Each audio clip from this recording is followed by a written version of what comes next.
Another Crab's Treasure is one of those games that people laughed at first and then slowly had to shut up about. When it was first revealed, most folks thought it was just a meme Souls-like. A crab with a fork, bright colors, silly vibes, end of story. But once the game actually landed and people spent real time with it, it became clear this was not some throwaway joke. Aggro Crab straight up built a real Souls-like and just happened to wrap it in a goofy shell. The studio itself is interesting because Aggro Crab usually makes smaller, weird games with humor and personality. This was their biggest swing by far. You can tell they respected the Souls formula instead of parodying it. Death matters, positioning matters, learning enemies matters. They did not water it down just because the art style looks friendly. The world is set in a ruined underwater society where trash from humans has basically become the foundation of civilization. Bottles, forks, cans, junk, all of it is normal here. That idea alone is doing a lot of heavy lifting. The game uses humor on the surface, but underneath it is talking about pollution, class systems, and how greed wrecks everything. It is not shoved in your face, but it is there if you pay attention. Territory surrounding and including this tide pool. If you are presently unable to pay this balance, the duchy will... Gameplay-wise, this is a proper Souls-like. Stamina-based combat, dodge timing,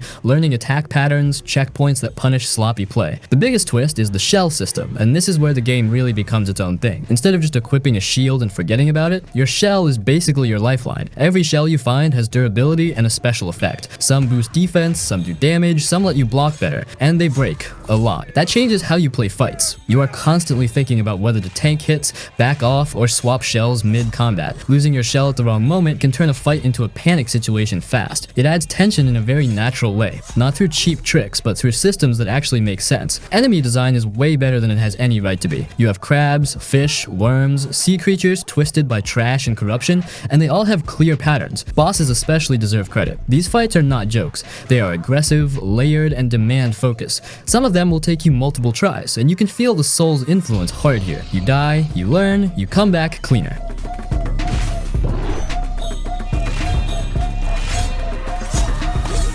Exploration is another strong point. The ocean world is semi-open, with shortcuts, hidden paths, optional areas, and upgrades that slowly open things up. It is not overwhelming, but it rewards curiosity. You get that familiar feeling of pushing forward with low resources, finding a shortcut, and finally breathing again. What really sells the game, though, is its tone. It is funny without being annoying. It has personality without turning into cringe. The dialogue feels casual, sometimes sarcastic, sometimes sad, sometimes just tired. That makes it feel human. Not every line is trying to be clever. Sometimes characters just sound broken or fed up, which fits the world perfectly. Another Crab's Treasure works because it commits fully. It does not rely on irony or novelty to carry it. Underneath the bright colors and crab jokes is a carefully built Souls-like with real mechanics, real challenge, and a world that actually has something to say. It's proof that the genre does not need to look grim and edgy to be taken seriously.